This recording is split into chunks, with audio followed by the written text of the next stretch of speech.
8th January 1992. We will continue our Dhamma talk. Yesterday,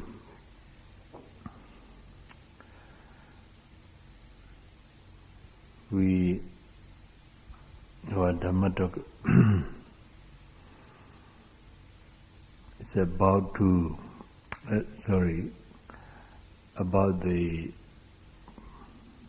Paccaya Parikaha Jnana,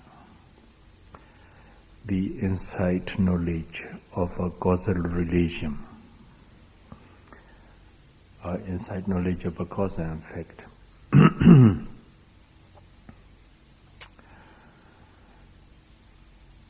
We are dealing with purification of the 7 kinds of purification. The first one, purification of morality, Sila Visuddhi. The second, purification of mind, Citta Visuddhi, deep concentration. The third, purification of view, Ditthi Visuddhi.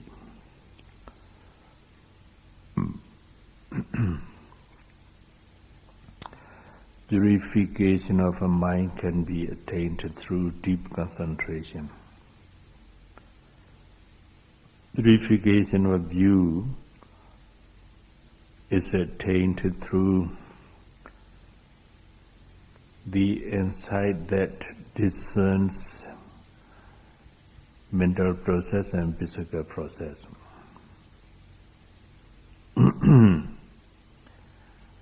And their true nature. Then we come to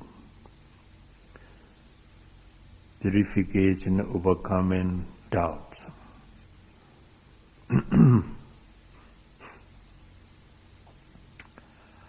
Kankha Vitarana Visuddhi. Purification overcoming doubt is attained through the insight knowledge that realizes the nature of the cause and effect of causal relation of a mental and physical phenomena.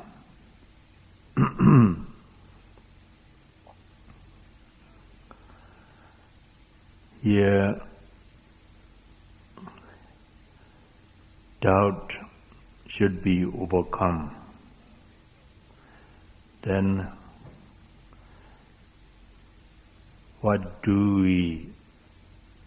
are we doubtful about?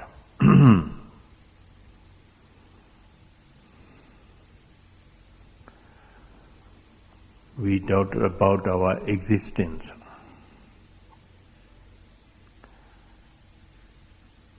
Or we doubt about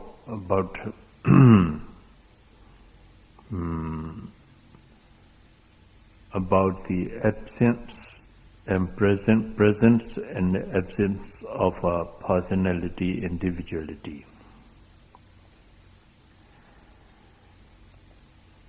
So, and the commentary, Visuddhimagga commentary, it is said,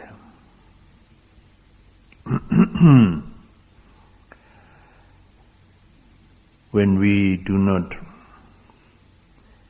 completely realize the cause and effect of a mental and physical process,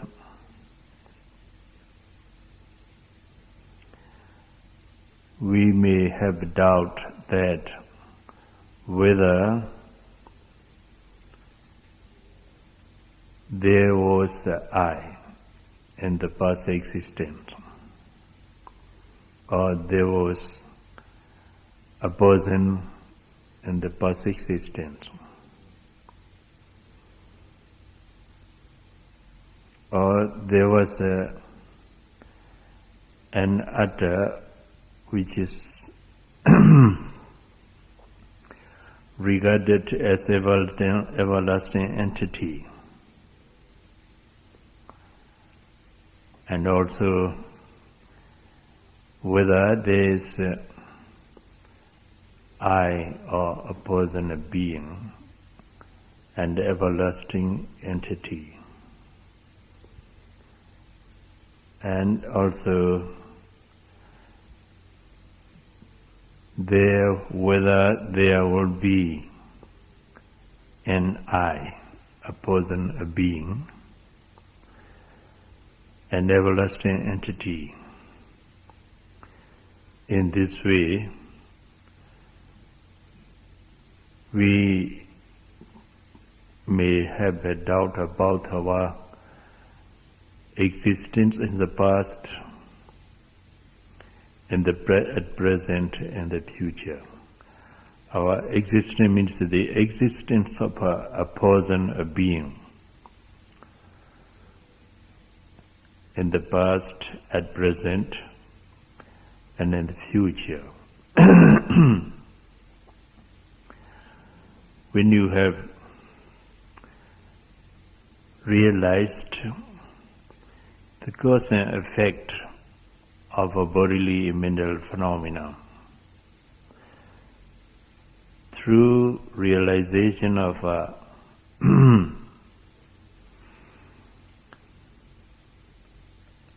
through realization of this embodiment process and their true nature, you won't have that doubt about the existence of a person, a being in the past, at present, and the future as well.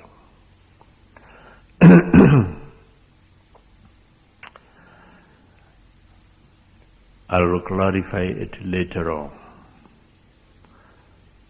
Then, yesterday I stopped my dog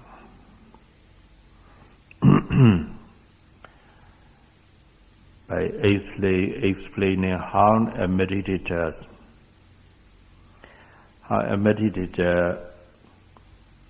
realizes the cause and effect of mental and physical phenomena during their meditative practice.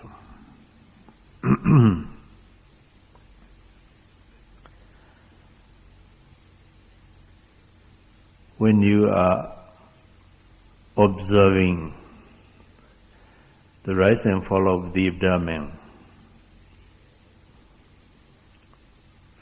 first of all, the mind goes out very often. So you have to observe the mind until it has disappeared. When the mind has stopped, the wandering mind has stopped, then the note may return to the primary object, the note as usual, as rising, falling, rising, falling. When you are able to be aware of the rising movement and falling movement very closely and precisely from the very beginning of a rising movement and the end of it, from the very beginning of a falling movement and end of it. Then the mind gradually becomes concentrated on the process of dual process of movement. It goes along with the process of rising movement, and then again it goes along with the process of a falling movement. So concentration, the mind becomes will concentrate on each movement of rising and falling.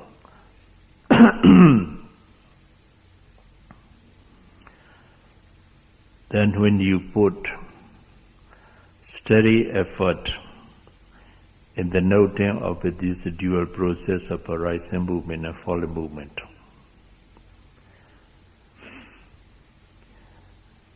concentration becomes deeper. Then the insight that arises together with the concentration becomes penetrating, powerful, and sharp.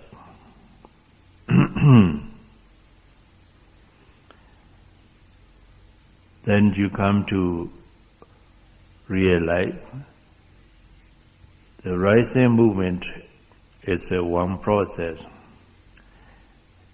and the mind that notes is another process.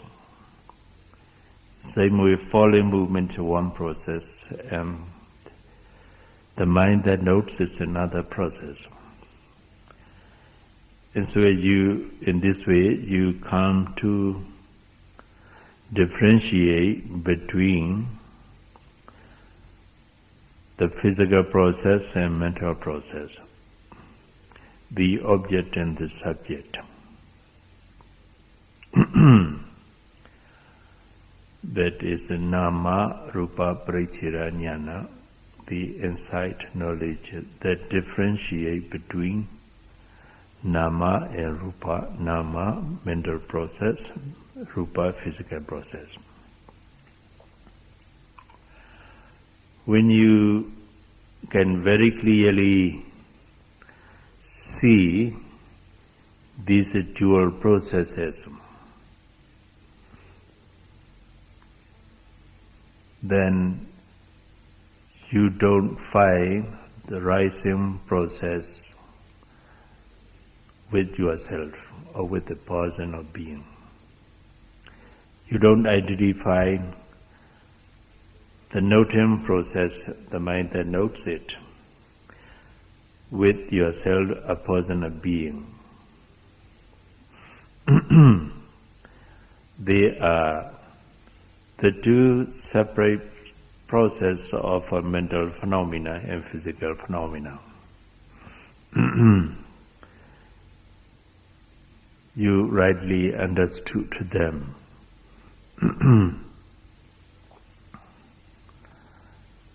Then when you proceed with your practice diligently, strenuously, and honestly, then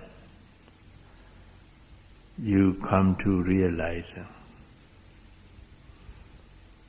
because this rising movement, then there's the mind that notes it. Because there's falling movement, then the mind notes it. There's the mind that knows it. In this way, you come to rightly discern the two process as the cause and the effect. Because you have rising movement, then you have the mind that notes it. In other words, the rising movement gives rise to the mind that notes it. So you realize the rising movement, the object, the rising movement is the cause.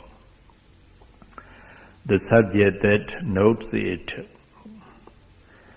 is the effect.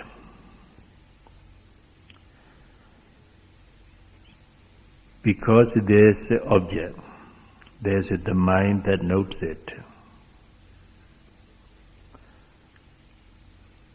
In this way you come to realize the cause and effect. Then, whenever you have a causes, you have an effect that is caused by it. In the same way, because there is a falling movement, there arises the mind that notes it. Then the falling movement, the falling process, is the cause, and the arising of the mind that notes it, the effect. In this way you come to realize the cause and effect. In the same way, with awareness of daily activities too. When you rise from your seat, you note rising, rising, rising, rising, slowly and very mindfully.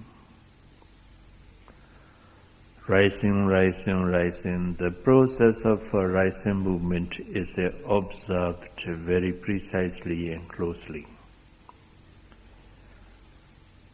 In the same way, when you sit down on the seat, then the process of sitting down movement is very closely and precisely observed. With the deeper concentrations you come to realize. Because it is a rising process, there arises the mind that notes it. Because there's a sitting down movement,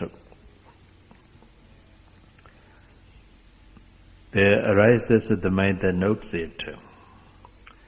In this way, rising movement is the cause, the mind that notes it, effect. The sitting down movement is the cause, the mind that notes it, the effect. Then, the sitting down movements and the mind that notes it, it's related to as a cause and effect.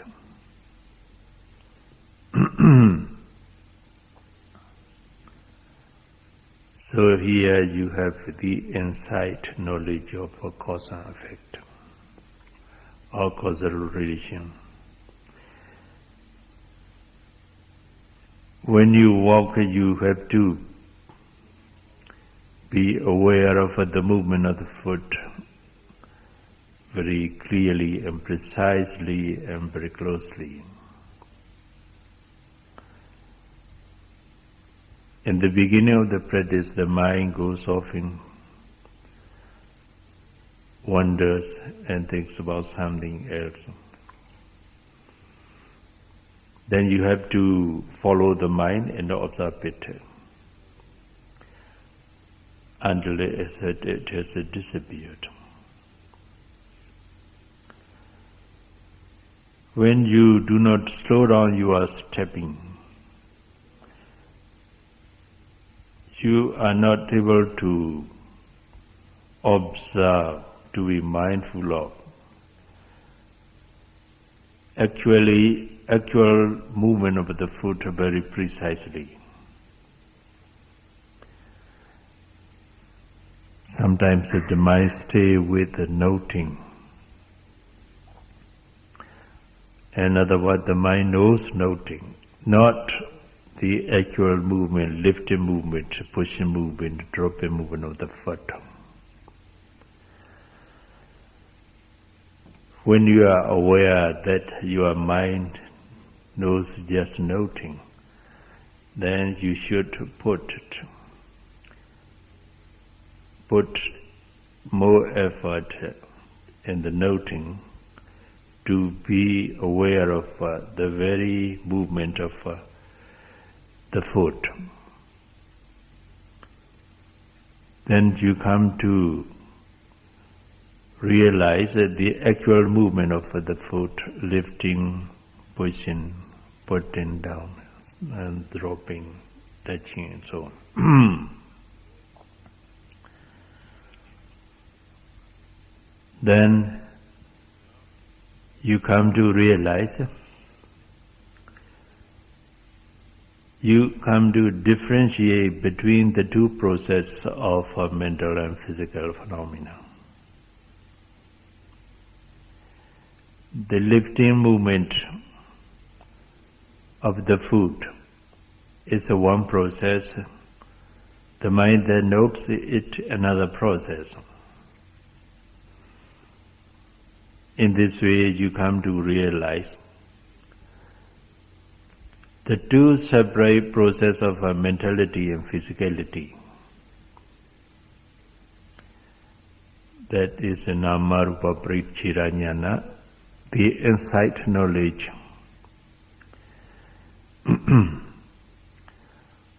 Realizing the two processes, or differentiating between the two processes of a mental and physical phenomena.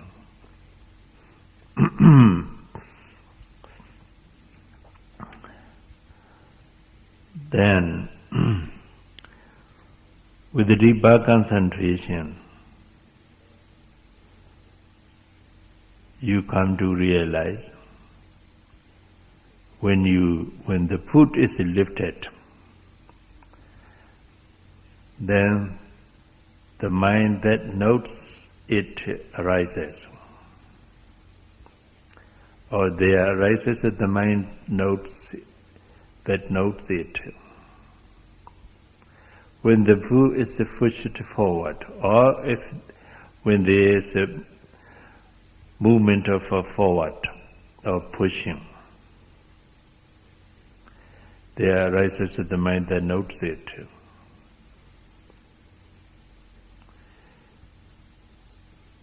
The noting mind arises because of pushing movement, dropping movement, touching sensation, pressing movement. When there's the object, there's the mind that knows it. When there's no object, there's no mind at it. As to intention, in the beginning of the practice, when your concentration is not deep enough, you do not find the intention before every movement, even a lifting movement of the foot. But when concentration is deep enough, you find the intention arising before lifting.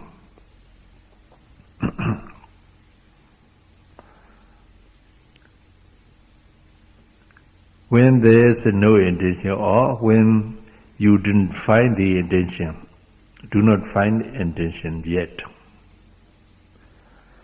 then you don't have the mind that notes it as an intention. The absence of the object, because of the absence of the object, there is no mind that notes it. Here also you have inside knowledge of a cause and effect.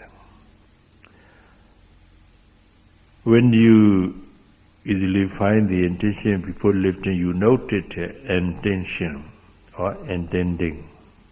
Then when you find the intention before pushing, dropping, then you note intending, pushing, intending, dropping, touching, intending, pressing, and so on. Then because there's an intention, there's the mind that notes it. The intention causes the mind, the noted mind to arise. The intention is a cause and the mind that notes its effect. In this way, you come to realize the causal relationship between mental process and physical process, or subject and object.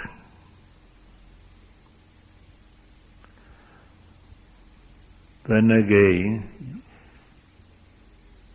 you feel when you are observing,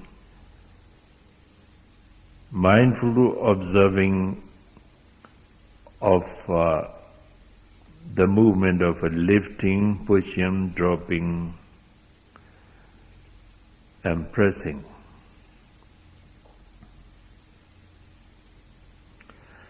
Sometimes you feel, when you know intention, intending, lifting, intending, pushing, intending, dropping, intending, dropping, touching, intending, pressing.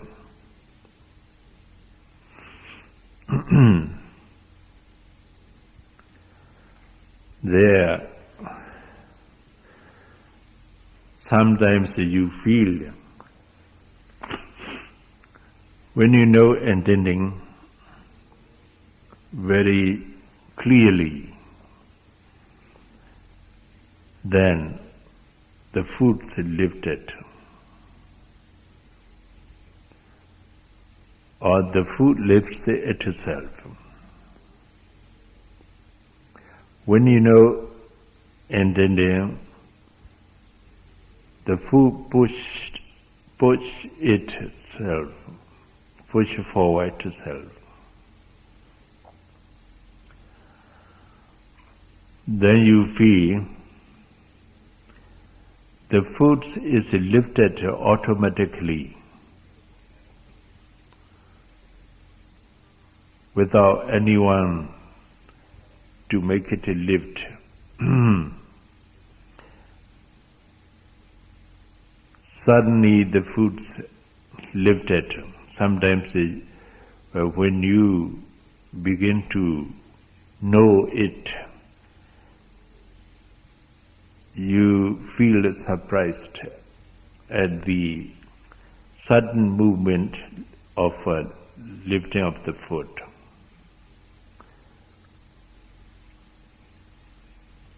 Sometimes you get puzzled. What did happen?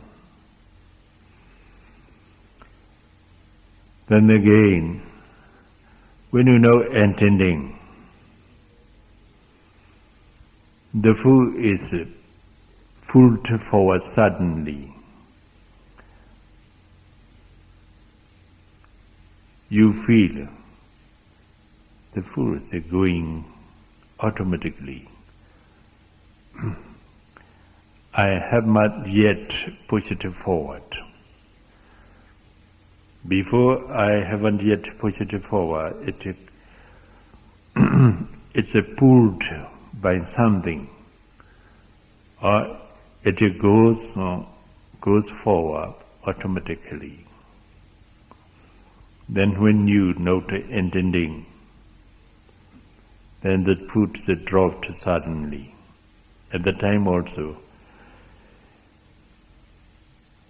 you are noting, intending, but you are about to drop the foot, but the foot has already dropped of its own accord automatically. Here also you feel it surprising. Sometimes you are startled at the experience of the sudden dropping of the foot.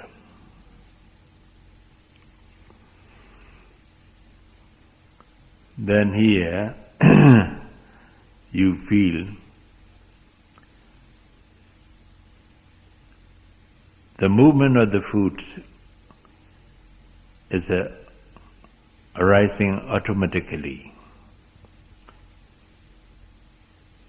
So when you do another step, you feel that. Later on, you come to feel sometimes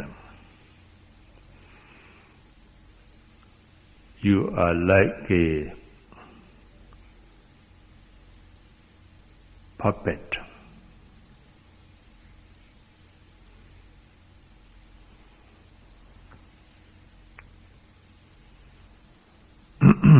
Sometimes you feel you are like a toy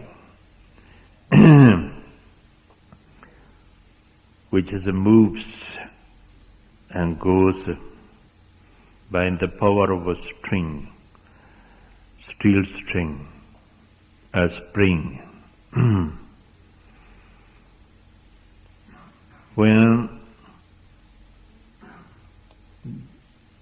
Then what you feel is your body automatically goes forward, walks on, without your effort. Later on, you find the agent that makes the body walks or moves, or the agent that lifts the foot, pushed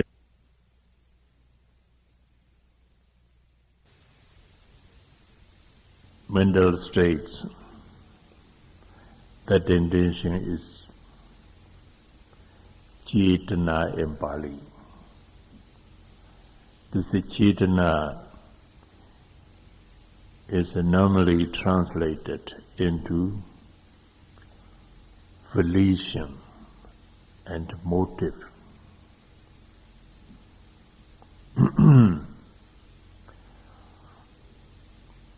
So,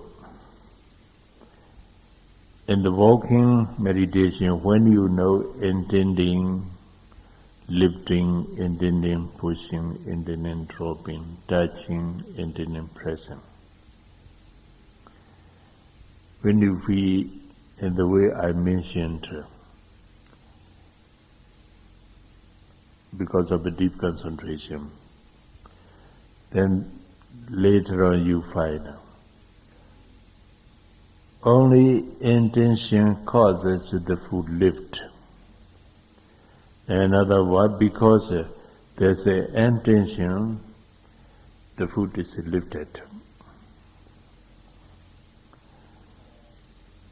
Without intention, the foot is not lifted.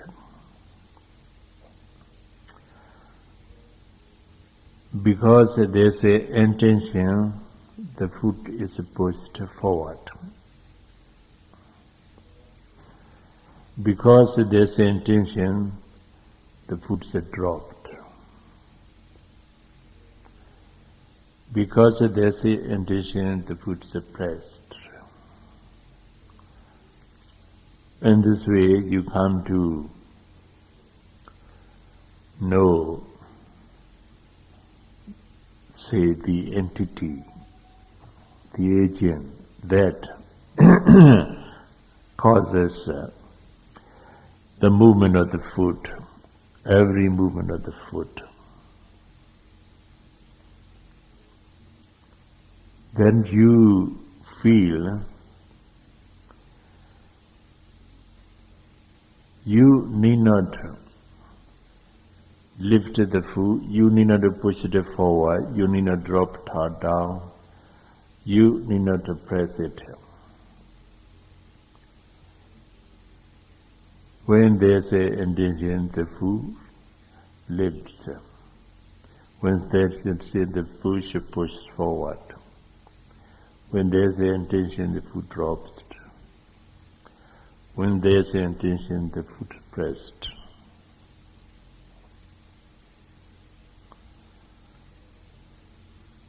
then you do not find any person, any being who walks or who lifts the foot, pushes it forward, drops down, and presses it.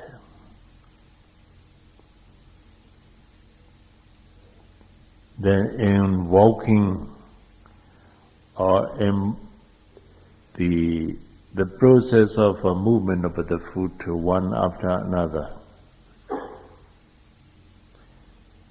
you do not find any person or being who makes it walks or lifts, pushes, drops.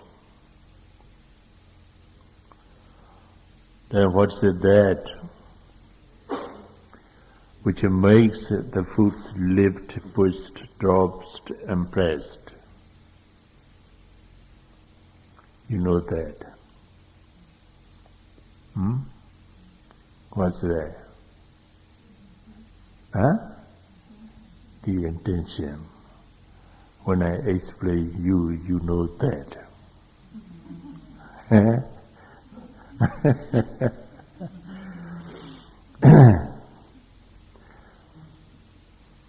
But when your concentration is deep enough in the walking meditation, you yourself experience it. A few of the meditators here experience it, but they cannot explain it, how it happens. But they know, because there's an intention, the foot is lifted. They know through their personal experience, not the theoretical knowledge. Even though they have experienced it, they cannot explain it because they have little knowledge of scriptures. Now what I explain you is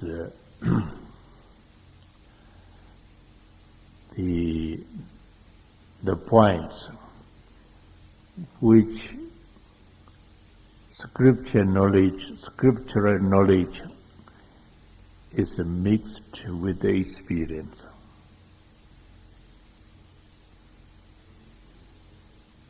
So you yourself experience it. Then here,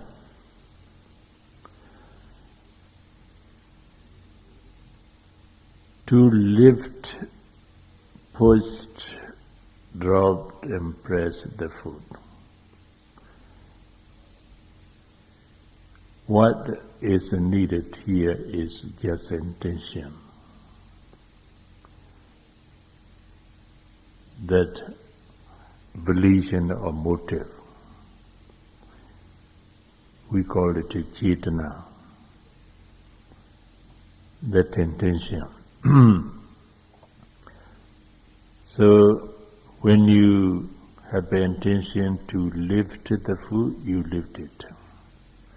When you have the intention to push it forward, you push it forward. When you have the intention to drop it down, you drop the foot is dropped. When you have the intention to go to dining room, what do? How can do dining room? When you have intention to sit down on the chair, you sit down. When you have intention to look at the food, looking at. And when you have intention to take the spoon or the fork, you take it. When you have intention to say, to choose which food should be eaten first. Huh? Then you choose it. In this way, every action, even the actions which is done automatically, as if automatically, also has intention to do it. So every intention, every action is preceded by the intention. Without intention, nothing is done. That is what the Buddha said. Intention, cetana, is a karma, the action, the Buddha said. Intention, cetana, is a karma, the action. When you have bad intention, you do bad action. When you have evil intention, you do evil things. When you have a good intention, you do good action. That action is a karma. That intention is a karma because the intention causes the action to arise. So, the cause of the action, bad or good, is the intention, cetana. Cetana ham bhikkhave kamma vadami.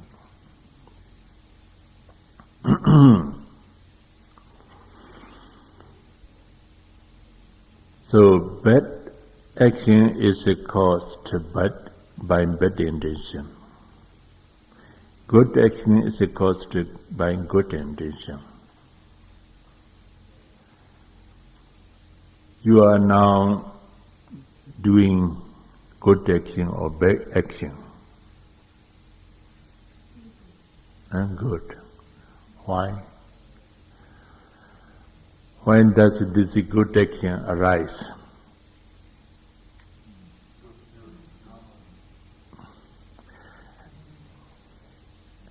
Because of a good intention.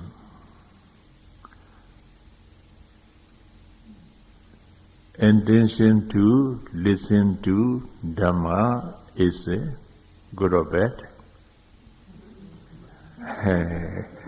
Good. No? So, when you sit and listen to Dhamma, this action is done. Then this good action is caused by good intention.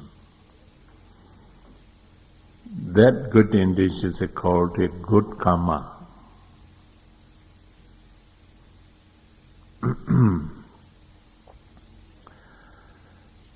When you walk outside the meditation hall, then the flies come to you and hovering around your face.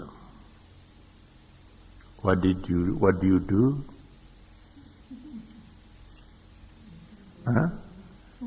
Huh? What do you do?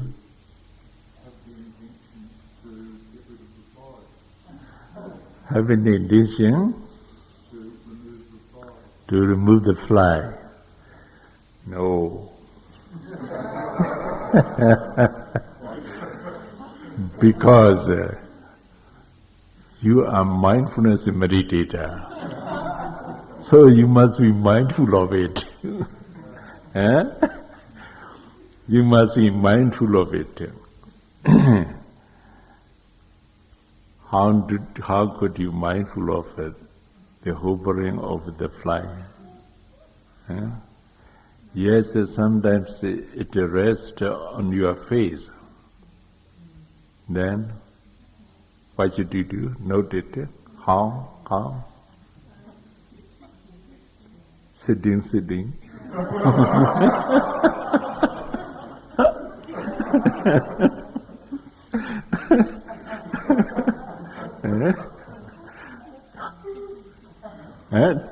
Tickling.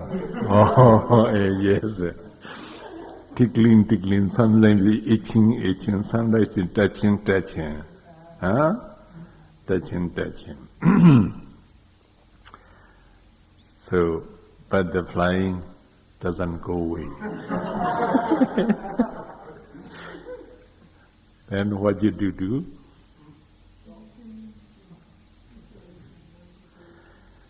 Yes, your concentration is good at that moment because of the fly. Sit on your face, the concentration breaks. Then you get anger. So you brush it. Then the fly drops down and dies.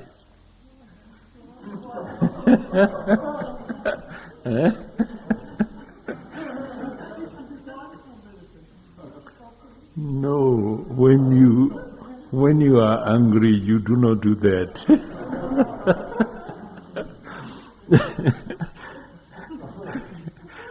Because you are angry with it, you brush it. And then it drops down and dies.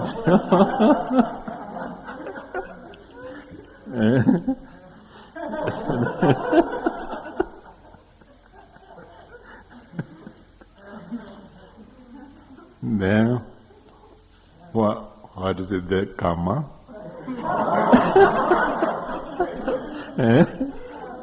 Good karma or bad karma? Bad karma. Why?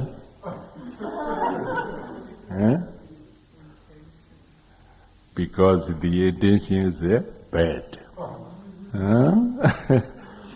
Because the intention is bad. That bad intention is caused by the anger. Is it right? That the anger is the original cause. That the intention is the secondary cause. So, bad intention caused bad karma. Then bad karma will produce good result.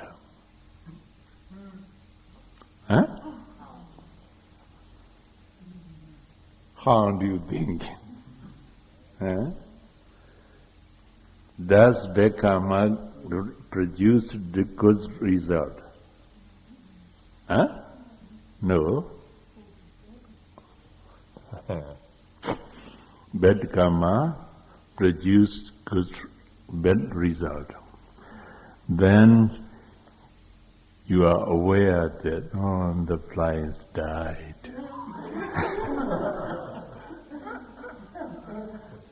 Because of my anger. Anger is very bad.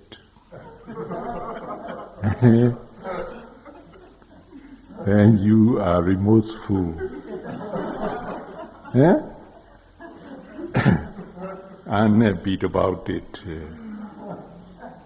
That remorse and unhappiness arises from bad karma. That's a bad result. Is there? Yes. Bad karma produces a bad result. Then you proceed with your walking meditation, but the mind is with the fly, which is dead. Can you concentrate well? No. They are also bad result of a bad karma.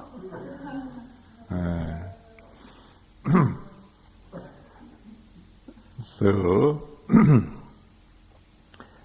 the intention,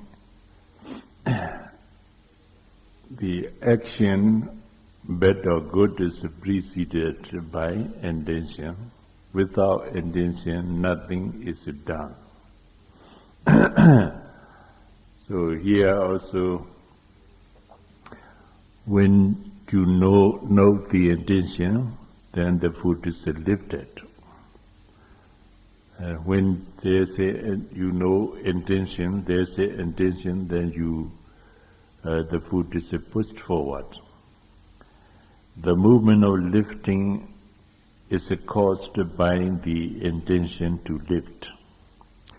The movement of pushing forward is caused by the intention to lift, to push forward. The intention is a cause and the movement is an effect. In this way, you come to realize the relationship between cause, between intention and the movement that follows. So you have an insight knowledge of a causal relation. In the same way, when you are born, reborn in existence,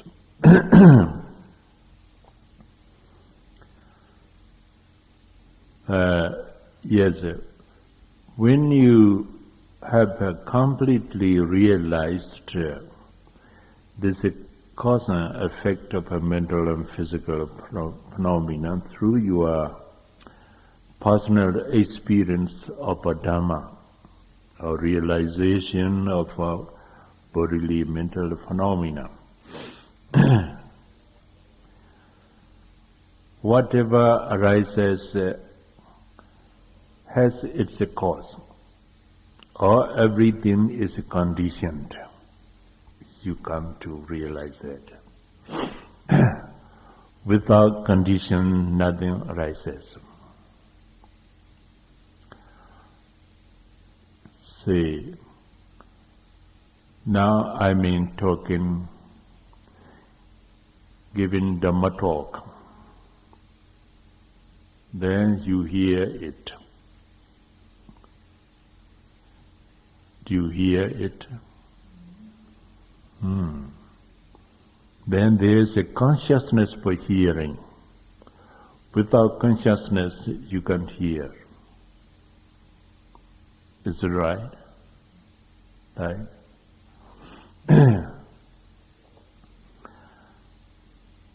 Without consciousness, you can't hear. When you hear, then there is a consciousness. Then it's the consciousness that hears the sound of the talk.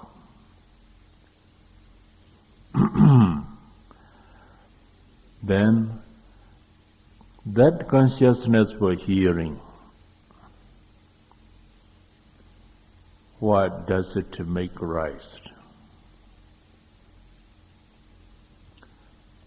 What does it make rise? In another word, why does the consciousness for hearing arise?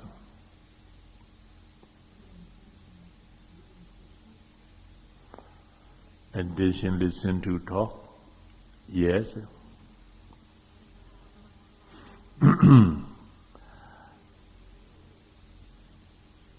Yes, suppose you are deaf.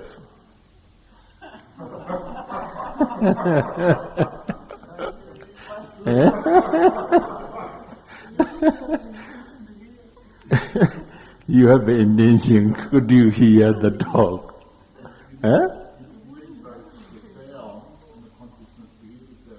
Make it better.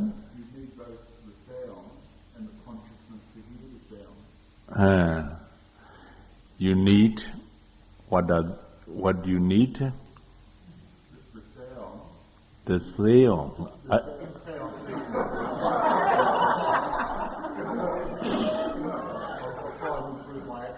I couldn't follow it. The noise. Or the sound. Yes, I know the sound. Yes, the sound. Yes. You need the sound to hear. And the consciousness in here and there. Yes. When you are deaf, there's a sound, talking, the talk. There's a intention, you have an intention, and there's a consciousness. Do you hear? Huh? No, why? Because you are deaf.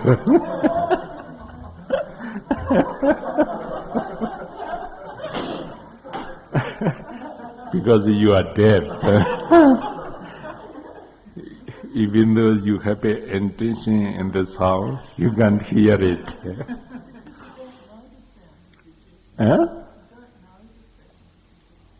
You don't?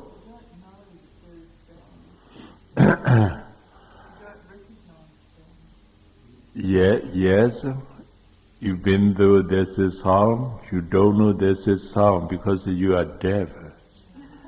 So, you see, but you are here sitting to listen Dhamma, I mean talking, then you know that there's a sound. There's a sound always. So you try to listen to it. You have the intention to do that, but you do not hear it because you are deaf.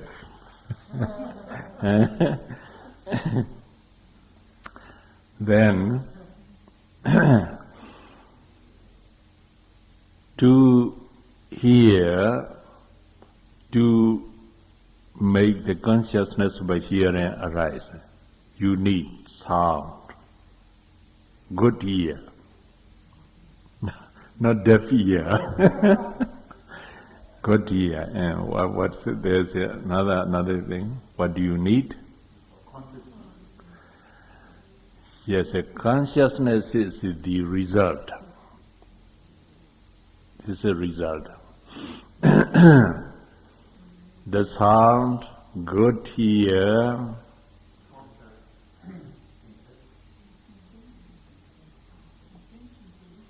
intention to listen, and then,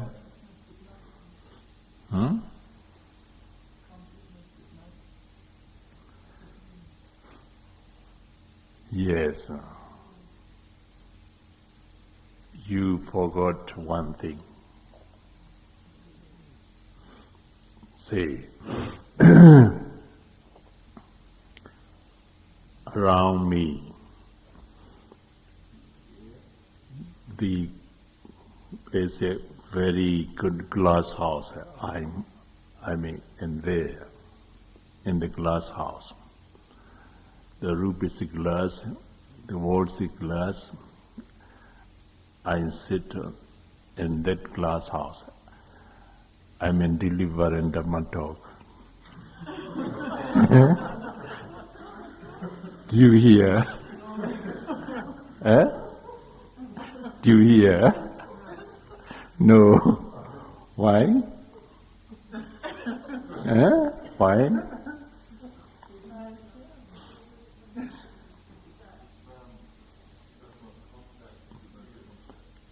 Wine does not contact. Wine does not contact because there's no space, enough space. And the glass is a very densely compounded thing. So there's no enough space for the wind to go through when I talk. Then I'll drill a hole there On the glass wall. Could you hear? Why? The air carried the sound through that hole to your ear. Then what you need is the sound, good ear, the intention, and also space. These are the four conditions which make the sound arise.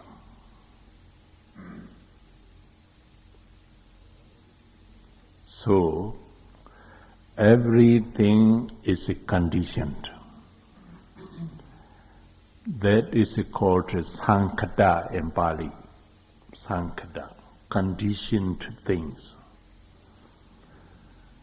Everything doesn't arise, anything doesn't, or nothing doesn't, does nothing arise without condition.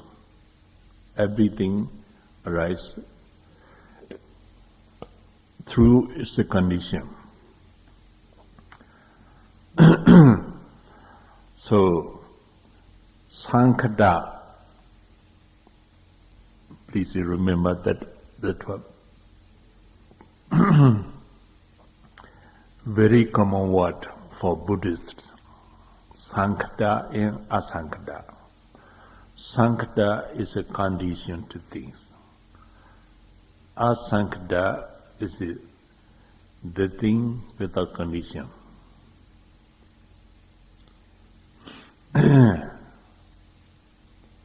Sankata is a condition. Then,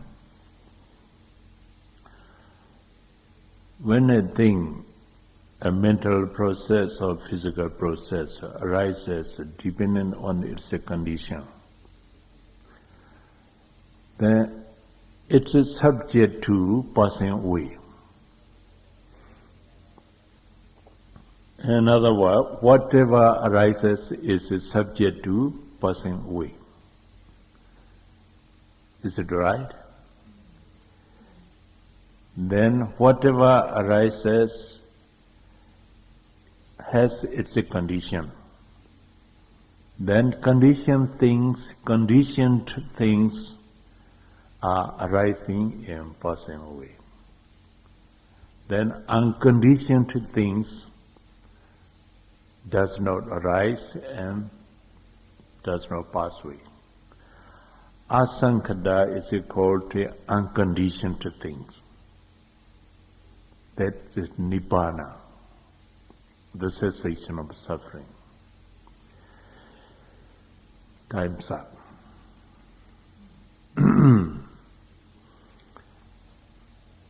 So please remember, sankata, conditioned things, asankata, unconditioned things. May all of you achieve your goal, unconditioned things, through mindfulness and meditation.